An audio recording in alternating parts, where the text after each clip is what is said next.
So the media, in the meantime, are losing it over the President Trump latest assassination attempt. So as a quick reminder, from July 7th to 8th, the President of the United States, Donald Trump, was over in Turkey for a series of talks with NATO. And the President of the United States then made the decision, after some officials informed Turkish counterparts of an Israeli intelligence reports, claiming that Iran planned to target Trump's aircraft with a shoulder-fire missile system from within about a kilometer, heightened security, locked down the airport. And then, on July 8th, President Trump publicly boarded the older Air Force One. And it wasn't the brand new Qatari Air Force One, and those, yours truly included, said, boy, that's kind of interesting. They must suspect that something was a little shenaniganish. And then the old Air Force One flew away, and then the new Air Force One flew in a different direction as kind of some decoys. Some media and staff were on board both of them. However, here's the scoop. New reporting reveals he was secretly transferred via a catering truck to a smaller C-32 Alpha military aircraft and then departed covertly, prompted by the threat assessment. So again, there was just one little extra bit, and we actually have the clip, I think, here over from CBS, where you can see the secret catering truck there. If you're on the radio, picture a small catering truck next to Air Force One. Are you picturing it? Yeah, you got it. That's it. So anywho, behold, there it is. The switcheroo, the Ocean's 11. Ocean's 11, they did a switcheroo in the safe of the Bellagio. Was not so great as my great escape from Turkey. Rather impressive. Well, this brought out all of the pearl clutchers. I mean, freshwater pearls, saltwater pearls, everyone came out to cry. And, well, I guess I should say, except for Rachel Maddow. So the usual suspects who were really creepy and weird got out and said, oh, good, I'm glad there was an assassination attempt on the President of the United States, which is a decision that one can make for sure. Now I'm very pleased to say it's time for the last word with Lawrence O'Donnell, which is more of a pleasure for me to say than usual, because the New York Times has just posted a headline on the front page of the New York Times website, which reads, Trump hid in a catering container to sneak out of Turkey. And honestly, that news has just broken. Trump hiding in a catering cart. And the thing I want most in the world upon hearing that news is to hear Lawrence O'Donnell explain it to me.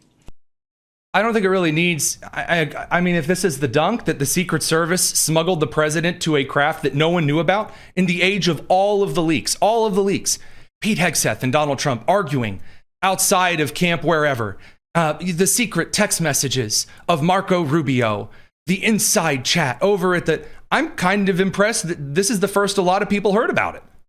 Seriously, I'm not even joking. I'm not even being snide. I'm not even about to sing another song. And God bless you, Lawrence. Please tell me that you will. It is issue number one in this hour of coverage.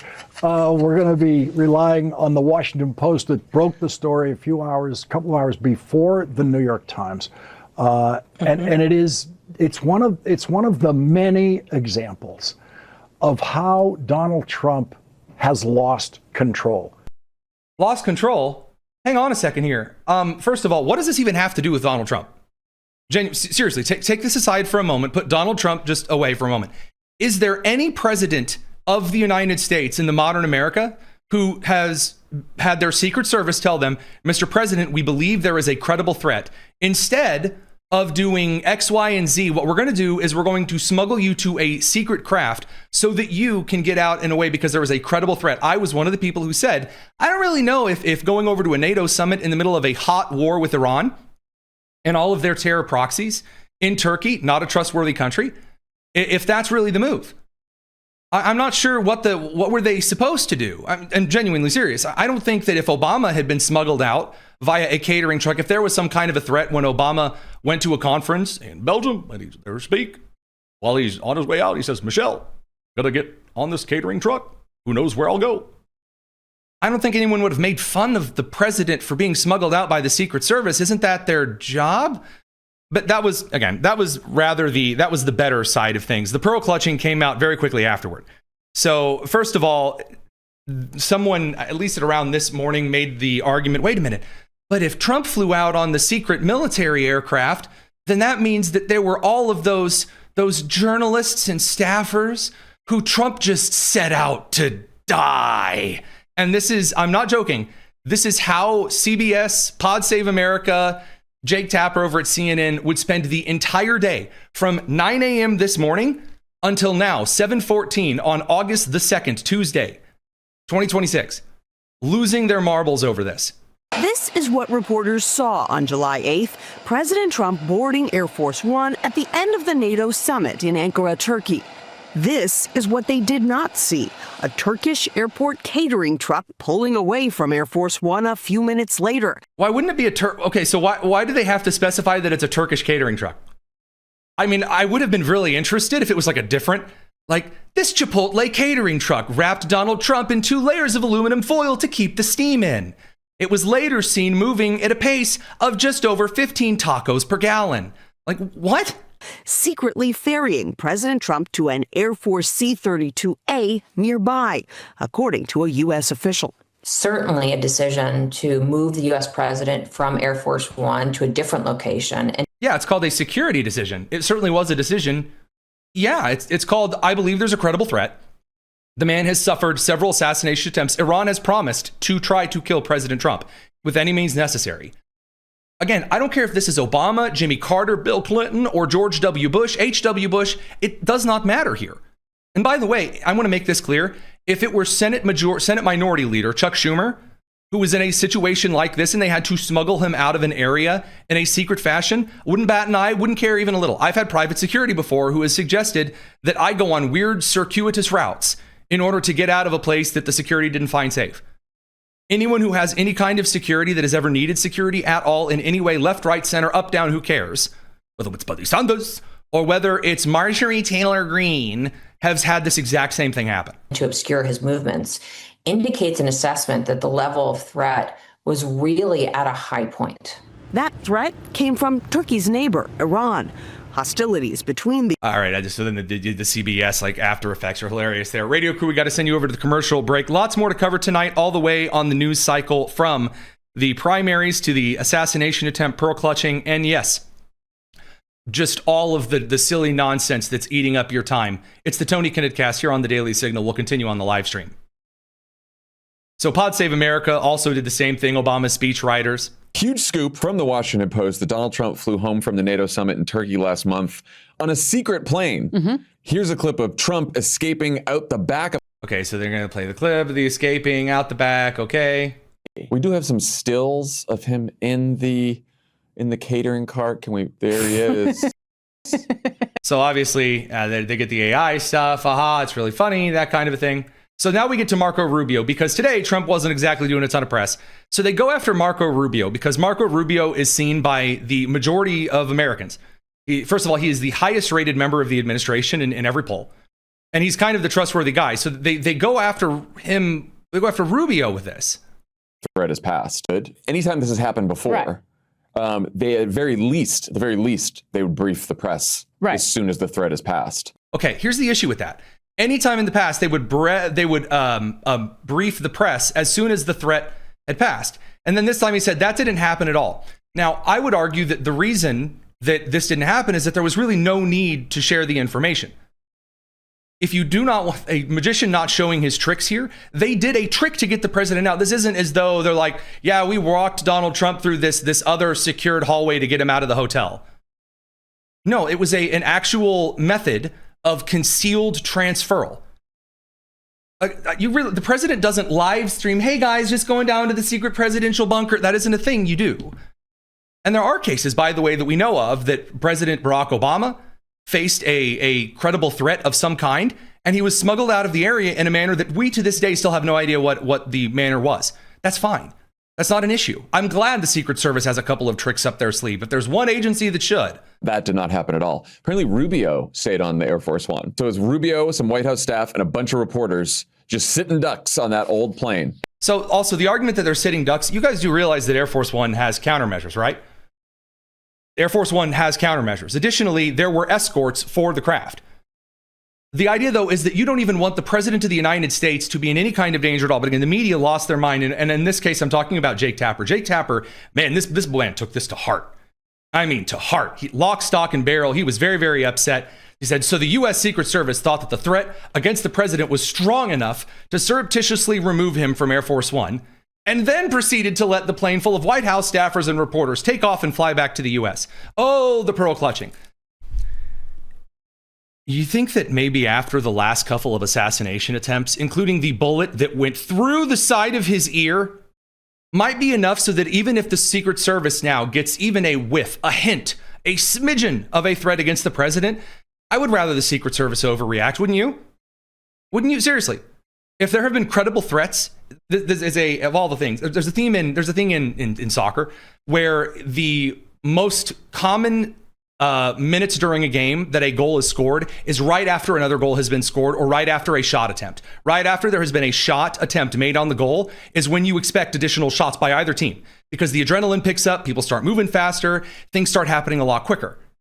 That's why soccer highlights often come rather bunched together. So in the same case here, don't you think right after an assassination attempt, again, we saw with the WHCA dinner earlier this freaking summer, that maybe a credible threat attempt in that neighborhood of the world might be enough? But I mean, he's all been out of shape about this. Jennifer Hansler from CNN wrote this article. She talked to Rubio today, who apparently, again, was on the plane. I guess he's one of the sitting ducks. And so Jennifer says, Mr. Secretary, did you put Americans at risk by having them fly on Air Force One while it was under threat? Did you? He was on the plane. I don't know if you guys know this about plane crashes, but it's not exactly as though there's like a, you have the Honda CR-V or the Odyssey, and you have like the crash test areas, like this is the safest place to sit in the van. On aircraft in the sky, there's not a, this is the place you want to sit if you're really looking to survive a Stinger missile to the side of the aircraft. That's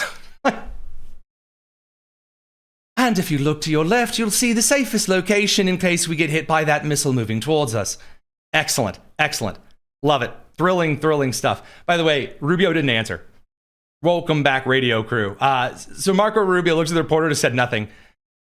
Like, when you also apparently were again, people think that Air Force One is like the most slow moving, big broadside of a barn target in the sky. Are not the most intelligent of people. Tapper continued on this all day. So Christian Martinez, he released a statement and said, like, anyone who's ever worked with an elected principal who has security knows this. The one job of the security detail is protecting the principal, the boss, the eagle, the presidente, the headest of honchos, not the staffers or self-righteous reporters who suddenly discovered they weren't the priority. This is true, guys. When the president is anywhere else in the world, it is the job of Secret Service to protect the president, period. You have a private security firm, it is their job to protect you. If they are protecting you, if you're paying them, if you're in a gated community, the security of the gated community is supposed to protect those inside the gated community. It's their job. It's what they're being paid for. Again, when I go someplace, and I've had to have private security before, he's there to protect me, not anyone else. Now, if someone else can be helped along the way, sure, nifty, neato, great, awesome. But the primary point of security is to protect the thing that is most targeted, that would most likely be under the threat in that kind of a situation. So Tapper goes, the job of government staffers and journalists is not to serve as decoys when there's a credible threat requiring the primary to surreptitiously be exfiltrated from the vehicle. Now, I enjoyed this because someone pointed out, a guy named Ziad said, isn't it the inherent risk in this job? Or does it knowing, one does it knowing that this could be a remote possibility? And Tapper says no. And this is the part where, personally, yours truly here, have we not all spent the last half a decade, the last decade really, I guess, since 2026, go back to 2016, with journalists saying, we're so brave and wonderful. We're in the front lines of war and the firing of mortars and the dodging, dip, dive, duck dodging of dodgeballs. And we're on the line of fire. I remember because at the WHCA dinner number 1, where Jake Tapper and I both were at, I just so happened to remember that the Secret Service made a point of rushing to secure the President of the United States because that's their job. They didn't rush to cover Jake Tapper. They didn't rush to cover Tony Kennett. They did their job. And then afterward, the head of the White House Correspondents Association got up there and praised all of the journalists in the room for, by the way, there wasn't any gunshots fired in that room. The only thing that was bad really for the journalists in there is that there's really awful cell signal in the basement of that godforsaken hotel. And you all out on the rest of the country knew far more about what was going on than the people whose jobs it is to be on camera and talk about things. But she still got out in front of us and said, oh, you're so brave and wonderful. And you're just so, you put yourselves in the line of fire. Politico is posting pictures of like a bunch of their staff sprawled out on the floor on their tummies, writing rapid, quick articles. Guys, as someone who has 2 worthless master's degrees that aren't journalism and an undergraduate degree that's in science and education, not journalism ain't that hard. It's not. Does it require, or should it require, some like kind of detailed paying attention? Yeah. Is it nice to actually have a few things that you know in the tools of the trade? Sure. We'll talk about some of those this evening. Is this one? No. By the way, I was told when I went over to the Middle East last year, or producer Daniel, was it earlier this year? I went over to the Middle East to do some journalism over in the Middle East, and it was a very dangerous area. And you know what I was told? Be careful. If you go over to Turkey in the middle of an active war with the president of the United States, you're in danger. It's part of the job. It is, in fact, part of the job. Or leave me alone. So the pearl clutching, the screaming, the crying, even former Democrat Senator Claire McCaskill admits that if this was any other president at all, who did this, the Democrats would be praising them as being so sneaky and conniving and the James Bond of presidents. If they had disclosed this after the fact, then I think everyone would be a little more comfortable with it. The fact that we're finding out from deep sourced folks that this has happened is probably not great. But they were trying, I think there probably was a credible threat. And I don't think anybody would argue that Iran would we took out their entire senior leadership of their country. And they are extremists. And Trump is their number one enemy. Now, again, I would like to ask you, the people who are watching the show, the normal people who are watching the show, because I know there are some staffers in DC, and, you know, I'm glad you're watching the show. I'm thrilled to hear it. But this is for the normal Americans who every single day deal with this stuff. Can you think in the last couple of months and years of any times that the media has leaked highly classified information or tried to leak information about the numbers of total missiles, or again, private conversations, the New York Times trying to roam the Pentagon? You had, again, from the Atlantic, that one individual, not Jonah Goldberg. Oh, what's his name? The editor-in-chief of the Atlantic. Why is his name not popping in? Jeffrey Goldberg, who stayed in a signal chat he wasn't supposed to be in and then kept it and recorded it and sent a bunch of the stuff. If there are leaks, then maybe at that moment, right now, you don't say anything. And this appears to be what the president is now doing regarding Iran. There's some buttoning up that's going on. Now, is that frustrating for me as a broadcaster? Would I love to tell you all of the intricate details? Absolutely. But I believe, and I'm not trying to impress you by saying this, that it is far more important that the United States do things and do them well than me get to show you exciting, in-depth clips with breaking, exclusive knowledge of whatever. I don't care for that. I'd rather they do their job. And the person who doesn't get this the most is Senate Minority Leader Chuck Schumer. Hilariously so, he released a big whining paragraph today over on X. The Senate should be immediately briefed on the Iranian threats against the president, the extraordinary measures taken to get him out of Turkey, any risks posed to U.S. personnel, any threat to the homeland. Oh, now he cares. Oh, now he cares about threats to the homeland. Oh, gee, you know. It is unacceptable that Congress was kept in the dark and instead learned about the serious threat through press reports. It says Trump has put America's sons and daughters in harm's way by getting into an unnecessary and reckless war. I hate that. And as many will tell you who signed up to serve, they volunteered. The idea that America is like forcing people right now to enlist and then send them over to die, that's not how that works. But anywho, and this administration has repeatedly refused to provide Congress and the public with the transparency that they deserve. The reason that the American public is not being given the transparency that Chuck Schumer thinks they deserve is because of the internet. Boys and girls, the Iranians, if they wanted to, could watch this stream right here, right now. And if I had on Secretary of State Marco Rubio and I made fun of his Miami, University of Miami kids for IU beating them in football, and after we got done sharing our mutual love of college football, then he started giving me detailed info. Iran's going to know that about 30 seconds according to the delay from the current stream settings. So, I'm going to take a wild guess, a wild stab here. That's why. Also, in Congress, it leaks like a sieve, man. I mean, that thing's got more holes in it than a colander. I don't know what to tell you. Bernie Sanders is actively telling the United States to abandon technological pursuits in favor of China. Unnamed officials talking to insert media outlet here, that is the most common thing ever. So yeah, I can understand why. I'm not clutching the pearls in the same fashion here that it appears the rest of the media ecosystem is currently dealing with.